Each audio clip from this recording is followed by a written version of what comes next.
Saludos, exploradores del misterio.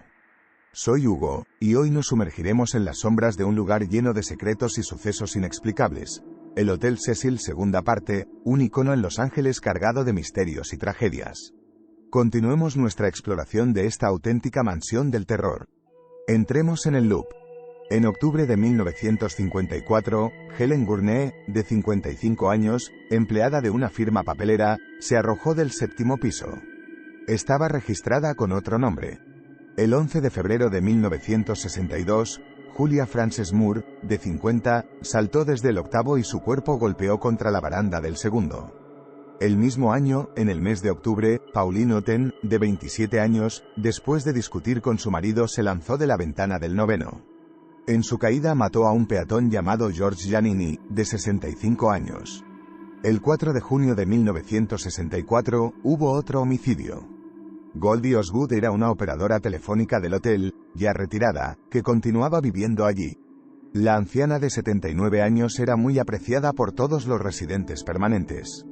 Su principal entretenimiento era darle de comer a las palomas. Fue encontrada muerta en su cuarto. Había sido violada, apuñalada y estrangulada con una alfombra.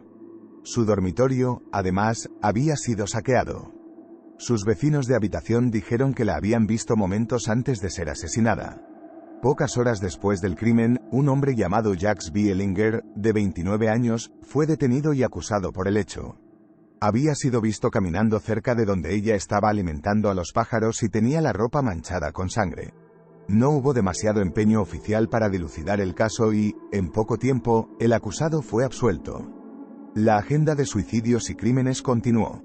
En diciembre de 1975, una mujer no identificada por los medios, se tiró desde el piso 12. Tenía 23 años, se había registrado como Alison Lowell y estaba alojada en la habitación 327.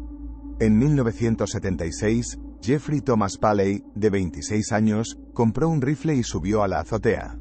Desde esa altura disparó 15 tiros hacia abajo, a la calle. Por suerte nadie salió herido. Entre 1984 y 1985, vivió en el Hotel Cecil uno de los asesinos en serie más sanguinarios de California, Richard Ramírez. Cuentan las crónicas negras que un día Ramírez llegó al hotel bañado en sangre, pero nadie reparó en él. En ese mal ambiente, nada llamaba la atención. Un barrio abandonado por la policía y asolado por el crimen era ideal para camuflar las peores intenciones. Ramírez merodeaba y acechaba a sus víctimas en la zona de S. Kid Row, cercana al hotel. Por eso, había elegido hospedarse allí. Se cree que fue durante su prolongada estadía en el Cecil que cometió gran parte de sus asesinatos y que el alojamiento funcionó como su base de operaciones. El temible personaje, que se autoproclamaba admirador de Satanás, se instaló en el piso 14, donde vivían los residentes de periodos largos. Pagaba $14 la noche y mató a 14 personas. Fue detenido en 1985 gracias a que una de sus víctimas sobrevivió y pudo describirlo y condenado en 1989. Murió en 2013, el mismo año en que Elisa Lam fue hallada muerta dentro del depósito de agua. Para los arquitectos de leyendas urbanas, Elisa podría haber sido poseída por la mente diabólica de Ramírez, quien la habría conducido hasta su zambullida final. En el año 1988, el comerciante Robert Sullivan, de 28 años, fue arrestado en el hotel. Era otro asesino. En su casa había sido hallado el cuerpo de su pareja, la enfermera Terry Francis Craig. La historia de Ramírez atrajo la atención de otro depredador serial, el periodista austríaco Jack Unterweger. Unterweger había sido condenado por haber estrangulado, en 1974, a una prostituta de 18 años. Pero en la cárcel se había mostrado arrepentido y había descubierto su talento literario. Tras los barrotes se dedicó a escribir poesías, cuentos, obras de teatro y una autobiografía. Se volvió muy popular y los intelectuales de su país, entre ellos la escritora feminista, luego ganadora del Nobel, Elfriede Jelinek, pidieron su liberación. Decían era un verdadero ejemplo de rehabilitación para mostrarle al mundo. En 1990, luego de 15 años de prisión, Jack Unterweger fue puesto en libertad. Era una celebridad que solían invitar a los programas de televisión. Unterweger se empezó a dedicar al periodismo. En 1991, una revista austríaca lo contrató para escribir un artículo sobre un crimen que había sucedido en Los Ángeles. Querían también que comparara el tema de la prostitución en Europa y en los Estados Unidos. Unterweger viajó a Los Ángeles y eligió el Hotel Cecil para alojarse con la excusa de documentar mejor su historia. En realidad era un guiño de admiración a su maestro, Ramírez. Unterweger comenzó a patrullar los barrios rojos junto a la policía. Durante esos días, a espaldas de la ley, violó y estranguló con sus propios corpiños a 3 prostitutas. Cuando volvió a Europa, las autoridades comenzaron a sospechar de él por estos 3 crímenes que habían sucedido en el extranjero. El FBI comenzó a seguirlo. Había vuelto a asesinar en los 2 continentes. Fue arrestado en Miami, en febrero de 1992, y acusado de un total de 12 asesinatos. Fue condenado a cadena perpetua y se suicidó, colgándose en su celda, el mismo día en que escuchó su sentencia. El 1 de septiembre de 1992, en el callejón trasero del Cecil, fue hallado muerto un hombre que habría caído del piso 15. Tenía entre 20 y 30 años y nunca se supo su nombre. Después de un periodo sin grandes novedades, en el 2007, gran parte del hotel fue renovado. Era lógico, el edificio había cambiado de manos. En 2011, dejó de llamarse Cecil y fue rebautizado como Stay on Main. Pero seguía siendo un hotel de bajo presupuesto al que le habían sumado unos pequeños departamentos de alquiler.